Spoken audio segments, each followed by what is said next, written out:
നമസ്കാരം. ഇന്ന് നിങ്ങളെ പരിചയപ്പെടുത്തുന്നത് മണ്ണുമായി ബന്ധപ്പെട്ട ചില വിശേഷങ്ങളാണ്. മണ്ണ് രൂപപ്പെടുന്നത് എങ്ങനെയെന്ന് നമുക്ക് മനസ്സിലാക്കാം. നമ്മൾ ചവിട്ടി നിൽക്കുന്ന ഓരോ മൺതരിയും ആയിരക്കണക്കിന് വർഷങ്ങളിലെ പ്രകൃതി പ്രതിഭാസങ്ങളാൽ രൂപപ്പെട്ടു വന്നവയാണ്. പ്രധാനമായും 5 ഘടകങ്ങളാണ് മണ്ണിനെ രൂപപ്പെടുത്തുന്നത്: മാതൃശിലകൾ, കാലാവസ്ഥ, ജീവജാലങ്ങൾ, സമയം, പ്രകൃതി. ഈ 5 ഘടകങ്ങളാണവ. മാതൃശിലകൾ അഥവാ പാറകൾ പൊടിഞ്ഞാണ് മണ്ണുണ്ടാകുന്നത്. ശിലകൾ പ്രധാനമായും ആഗ്നേയശിലകൾ, അവസാന്തര ശിലകൾ, കായാന്തരിത ശിലകൾ, ഇങ്ങനെ 3 തരത്തിലാണുള്ളത്. ഇവയാകട്ടെ ഗ്രാനൈറ്റുകളാലും ബസാൾട്ടുകളാലും രൂപപ്പെട്ടവയാണ്. ഈ ശിലകളിൽ മഴ, കാറ്റ്, ചൂട് എന്നിവയുണ്ടാക്കുന്ന ഈർപ്പ വ്യതിയാനം പാറകൾ പൊടിഞ്ഞിളകുവാനുള്ള സന്ദർഭമൊരുക്കുന്നു. ഓരോ പ്രദേശത്തെയും ജീവജാലങ്ങളും മണ്ണിൻ്റെ രൂപപ്പെടലിൽ ചെറുതല്ലാത്ത പങ്ക് വഹിക്കുന്നുണ്ട്. പ്രത്യേകിച്ച് സസ്യങ്ങൾ അവയുടെ വേരുപടലങ്ങൾ ആഴത്തിൽ ഇറങ്ങിച്ചെല്ലുകയും മാതൃശിലകളെ വിഘടിപ്പിക്കുകയും ചെയ്യുന്നു. മണ്ണിൽ വളരുന്ന സൂക്ഷ്മജീവികളും മണ്ണിരകളുമൊക്കെ മണ്ണിനെ രൂപപ്പെടുത്തുന്നതിൽ പ്രധാന പങ്ക് വഹിക്കുന്നു. ഈ ജീവജാലങ്ങൾ പുറപ്പെടുവിക്കുന്ന പ്രത്യേകതരം എൻസൈമുകൾ മണ്ണിനെ ഫലപുഷ്ടമാക്കുകയും ചെയ്യുന്നു. മണ്ണിൻ്റെ രൂപപ്പെടലിൽ സമയം അഥവാ കാലഘട്ടം ഒരു പ്രധാന ഘടകമാണ്. അതുപോലെ ഭൂമിയുടെ ചരിവ്, വെള്ളമൊഴുകുന്ന ദിശ, മലനിരകൾ, താഴ്വരകൾ എന്നിങ്ങനെയുള്ള ഭൂപ്രകൃതിയും മണ്ണിൻ്റെ രൂപപ്പെടലിന് കാരണമാണ്.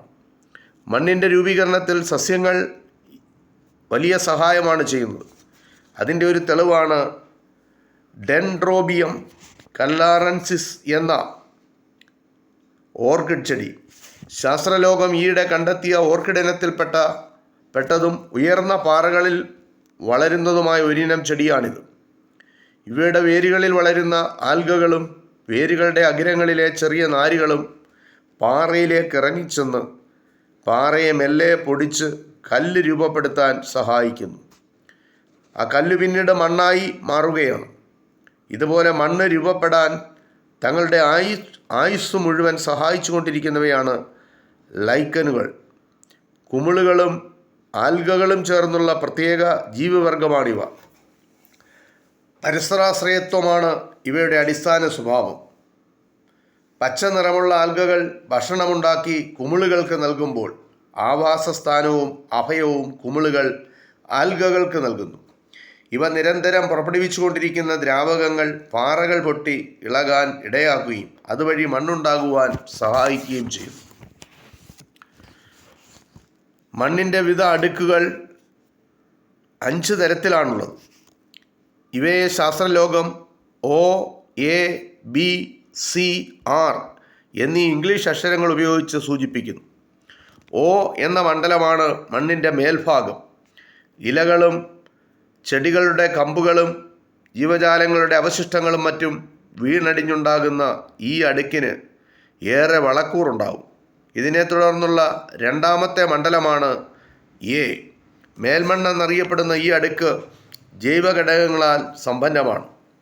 ഈ മണ്ണിൽ ധാതു ലോഹ നിക്ഷേപങ്ങളും കാണപ്പെടുന്നു. ചെടിയുടെ വേരുകൾ രൂപപ്പെടുക ഈ മണ്ണിലാണ്. മണ്ണിൻ്റെ മൂന്നാമത്തെ മണ്ഡലമാണ് B. ഇത് കീഴ്മണ്ണ് എന്നറിയപ്പെടുന്നു. ഇവിടെയും ധാതു നിക്ഷേപങ്ങളുണ്ട്. സസ്യങ്ങളുടെ വേരുപടലങ്ങളാൽ ഈ മണ്ഡലം വരെ എത്തി നിൽക്കും. C എന്ന 4ാമത്തെ മണ്ഡലം മാതൃശിലകൾ എന്നറിയപ്പെടുന്നു.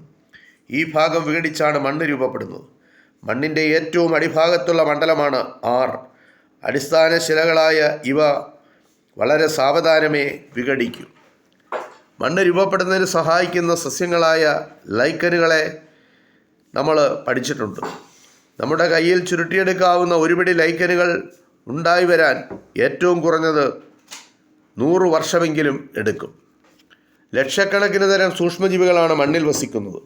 നഗ്നനേത്രങ്ങൾ കൊണ്ട് കാണാനാവാത്ത ബാക്ടീരിയകൾ, കുമിളുകൾ, പ്രോട്ടോസോവോ, പൈറോണുകൾ, പാരമീസിയം, അമീബ തുടങ്ങി ഒട്ടനവധി സൂക്ഷ്മജീവികളെ കൂടാതെ വലിയ ജീവികളും മണ്ണിനുള്ളിൽ താമസമാക്കിയിട്ടുണ്ട്.